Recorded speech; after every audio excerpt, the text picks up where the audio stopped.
Hello there, welcome back to my channel. Thank you so much for joining me. Today let's talk about DIOR and how DIOR finds itself at the very centre of a controversy and a scandal after one of their subcontractors have been placed under judicial administration by a court in Italy.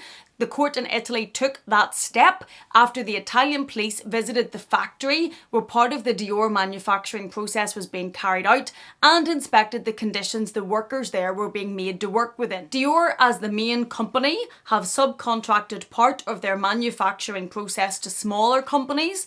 Those companies then carry out that piece of the work and feed back to DIOR before you and I go into the store, pay whatever we pay for those bags, and let's be real, expect them to be made by persons being treated humanely. Expect them to be made by persons who are not being taken advantage of.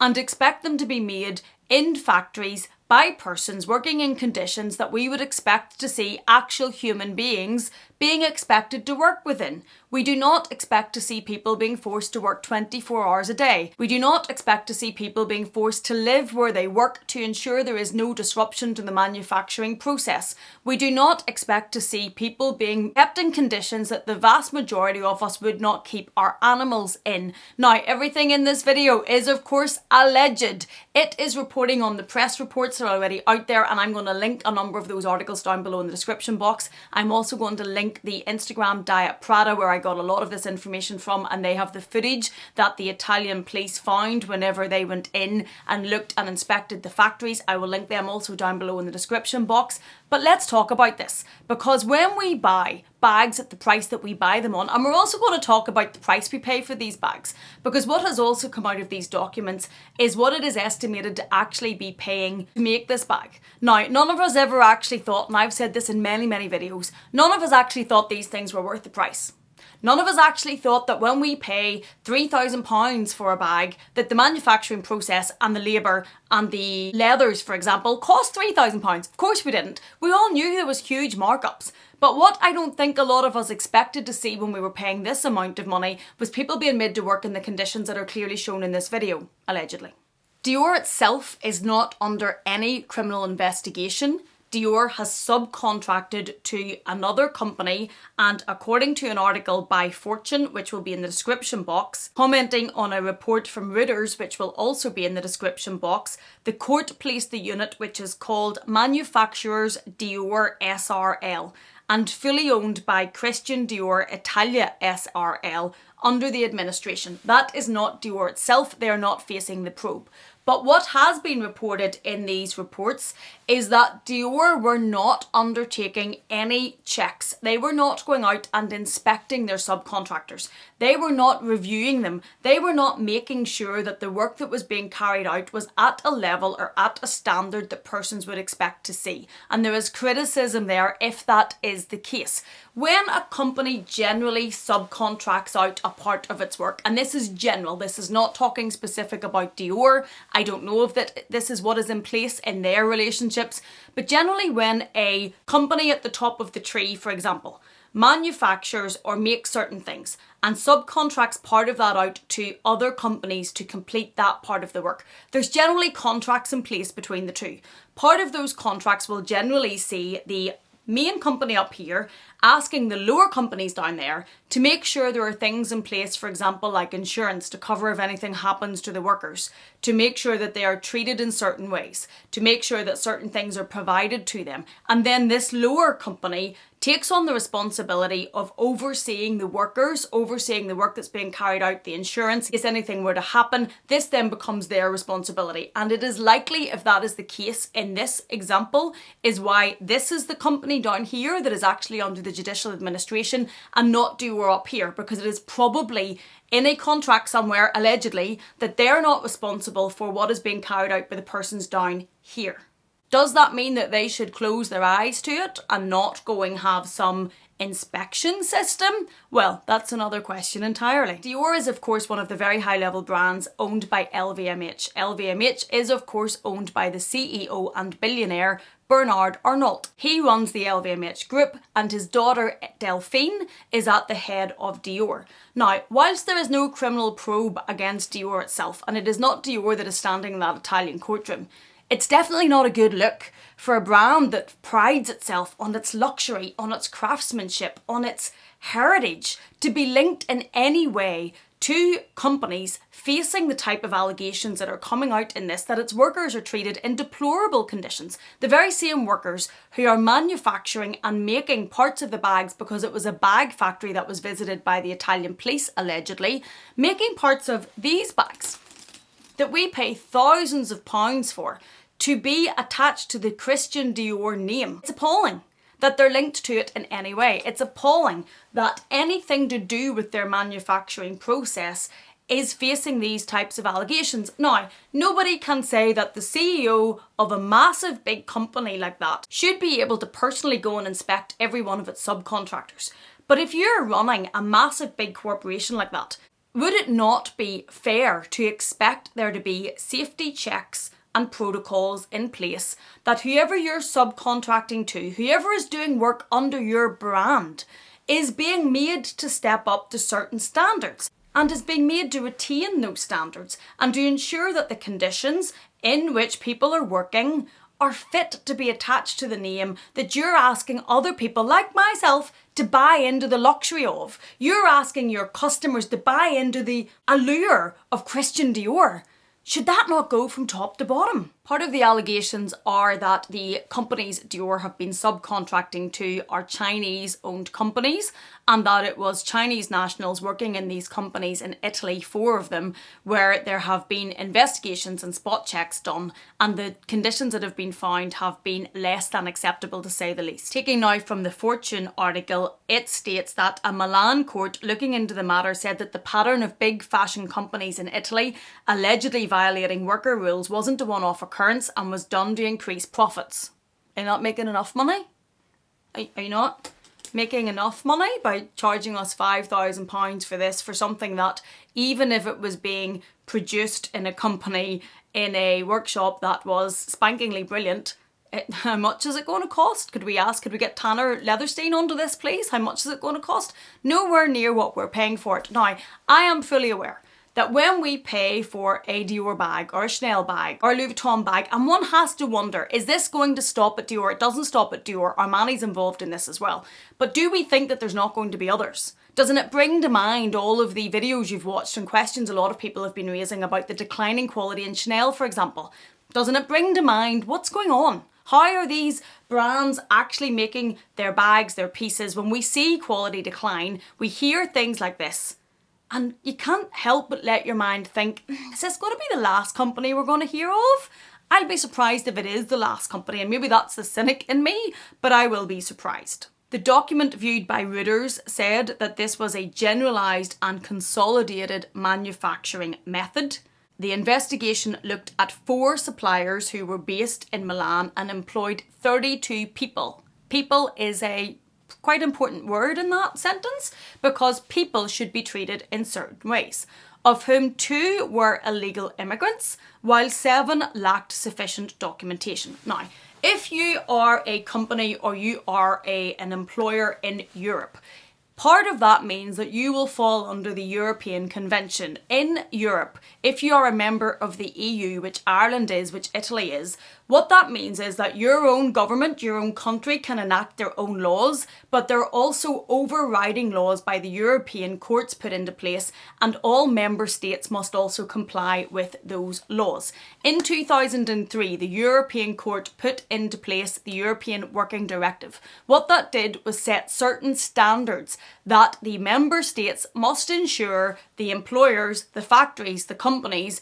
within their state were complying with. It put into place things like the maximum hours you can work in a day. Once you work over 6 hours, you must have at least a 20 minutes break. If you work for 24 hours, the days you must have off. If you work for 48 hours, the days you must have work off. It also put into place for things like working conditions, the temperature you have to work in, the rights that you are entitled to when working. So as well as having to comply with whatever the Italian government have put into place DIOR and the subcontractors that they've been employing would also have to put into place conditions that comply with the European Directive for Working. If you don't, not only can you face sanction before the member states' courts, but the member state itself can face sanctions by the European Court, and that puts an added level of needing to comply, basically compliance, with making sure that your workers within your member state and within the companies are being treated in a way that they should be treated. And the European Directive was put into place to try and stop practices where people were being entirely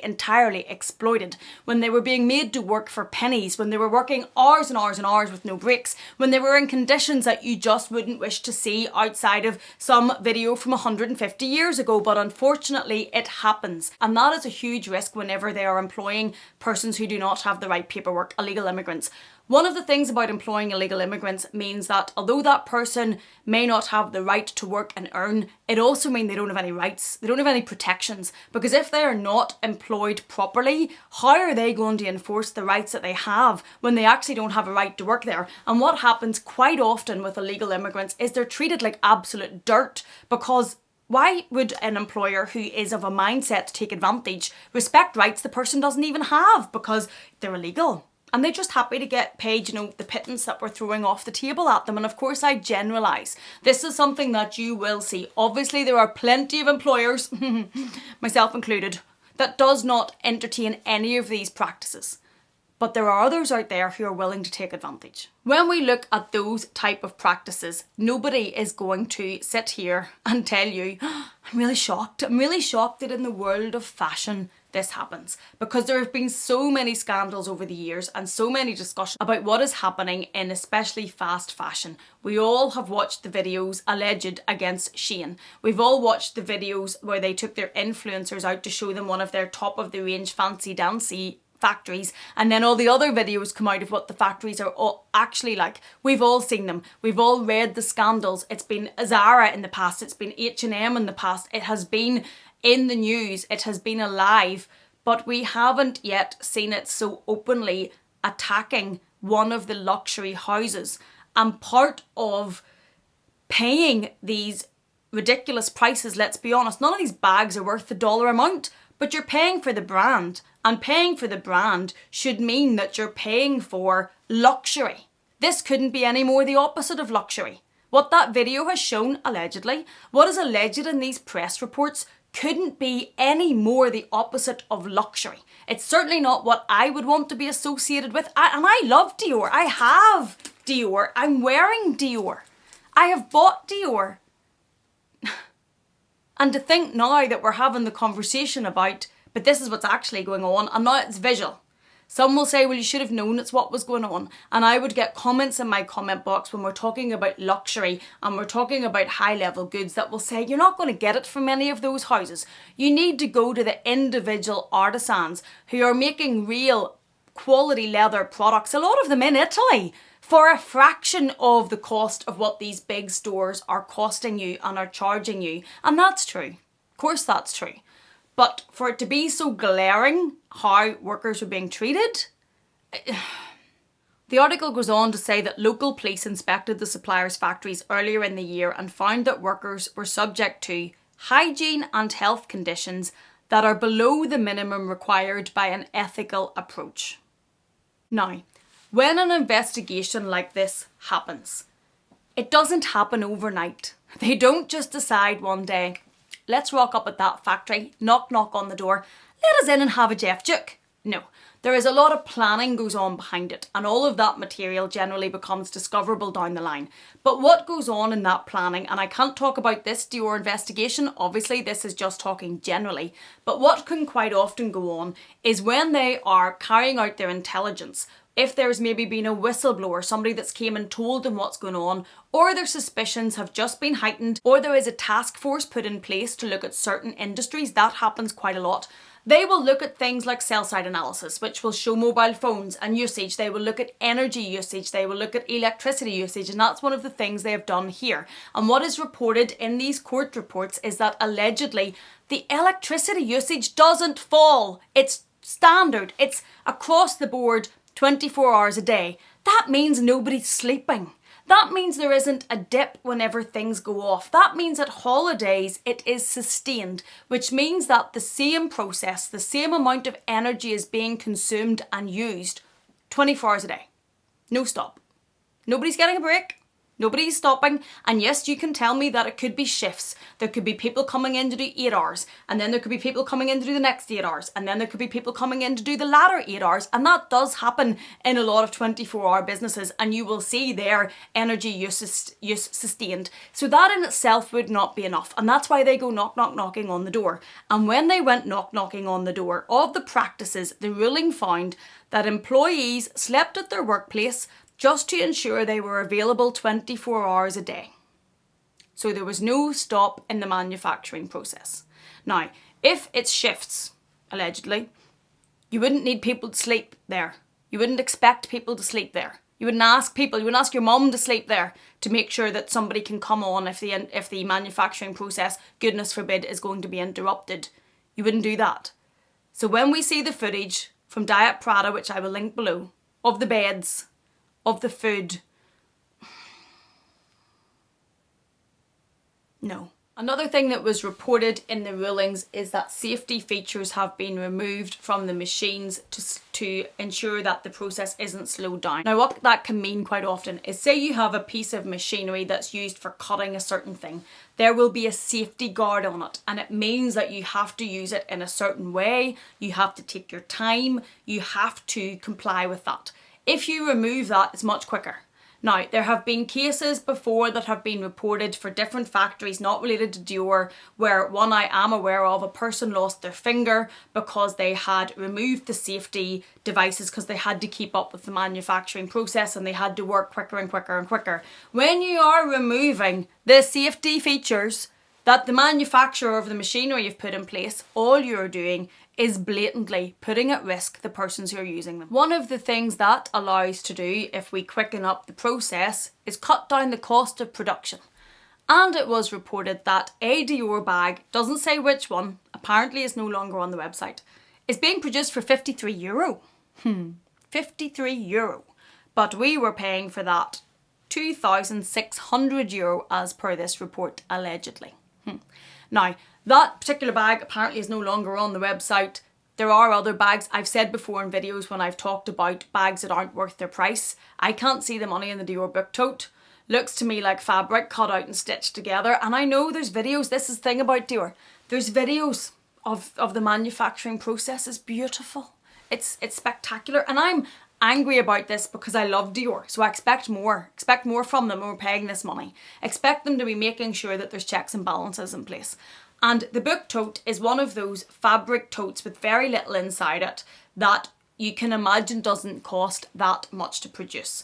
When we watch the videos from DIOR of the production, it's definitely not the same as the video that's on Diet Prada. No, it's a video of somebody lovingly putting together one of these bags, inspecting it, hand cutting it, hand putting it together. A pair of hands, a person checking this whole thing. It takes 60 hours, 90 hours, whatever many hours. There's also one for the wicker bags and how the process of making that is just so spectacular. If you're going to advertise that that's how you make your bags, it's maybe how you want to make your bags. Now, I don't know if any of us are naive enough to think that every single DIOR bag, every single Chanel bag, whatever, although Chanel's not part of this, let me point out, is being made by one person putting it through the process, and I don't think we are. One of the things that Hermes hold themselves in high standard for is that they're still made by individual artisans. It's why their bags are very sought after. It's why they take a long time to get. It's why they keep them exclusive, because they still have an artisan carrying out the process. They still have a person putting it together. When you're watching videos like this, when DIOR are advertising videos like that, does give you pause for concern. The factories involved in this particular controversy before the Italian courts are based in Italy but are found to be owned by Chinese companies. For years, the fashion industry have been linked with alleged deplorable working conditions in China and India and other places as well. And it's something that a lot of people are becoming more vocal about, that it is an implication of retailers choosing to outsource their work to countries where the work is cheaper, but quite often it is linked to worker exploitation. That is why, as I'm telling you about the European directive, the working directive, and the conditions you must comply with, and the breaks you must give, and the holidays you must give, if you're going to skip all of that and move out of Europe, it's going to be harder to control what's actually being done to your workforce, because it's kind of by association your workforce, isn't it? If they're carrying out part of your work. And if you're subcontracting to them, is there not some sort of moral obligation, even if it's not legal obligation, to check the conditions, allegedly? And if you're going to use companies that are based in countries that maybe don't have the best conditions, but even if they're carrying out the work in Europe, they then have to be ensuring they comply with the directives and the laws put in place in Europe. Armani was also investigated this year for their worker practices, and a Milan court in that example ruled the company underpaid people by €2 to €3 to work roughly 10 hours a day for up to 7 days a week at times. And as a result, Armani was also placed under a judicial administration. Do I think this is the end of it? No, I don't. I think that we are going to see more of this, unfortunately. We probably will see a significant percentage of it coming out of Italy because there are so many manufacturers and producers in Italy. It is at least refreshing to see that the Italian courts and the Italian police are trying to do something to deal with this. They're trying to make sure that they are enforcing and complying with workers' rights, and hopefully that shining the spotlight on this will also make other brands that maybe haven't been doing what they should have been doing, that maybe don't check on their subcontractors, that maybe are doing things that nobody knows about yet, will make them stand up and pay attention. And hopefully it will make all of these brands do better. Do better. We are already paying, where's the bag? Fortunes. We have already talked about at length price increases. The prices are going up and up and up and up. You're asking us to pay more and more and more and more for the same bags. Do better. Make sure that the people making them, make sure that the workers in the factories, make sure that even if they're not under your own brand, that they are subcontracted, make sure they're at least being treated right. Make sure their safety machines are still on. Make sure they're not sleeping in the premises. Do better. You want us to pay this sort of money? Do better. This particular example of the subcontractors to DIOR, they now have 12 months of judicial administration. That means that the court will keep an oversight over what is going on for the next 12 months. They have to pull their socks up. They have to put the conditions as they should be. They have to make the improvements. Let's hope they do it, but also let's hope that this is a warning sign and a shock to the rest of the companies that think that maybe they don't need to just have the right due diligence. They maybe don't have to have the right level of checks and balances and oversights. And they put things in place to stop human beings being exploited regardless of their nationality, regardless of their parent company where it's based, regardless if they come from countries that don't have the same sorts of protections and working directives that we have. Do better. Thank you for watching this quite annoyed video by me. It is something that I find very appalling when we see people being treated so openly and as a process so horribly. Thank you so much for watching this. Thank you to the person who brought this to my attention. It was one of my subscribers or followers on Instagram who first sent this to me. Thank you so much for doing that and making me aware of this. If you enjoyed this in any way, please do consider giving it a thumbs up. If you haven't yet, please do consider subscribing. And if you're not done with me yet, I'm going to leave another video for you on the screen to enjoy. Thank you so much for being here. Thank you for watching me. Please take care and I will see you again in the next one.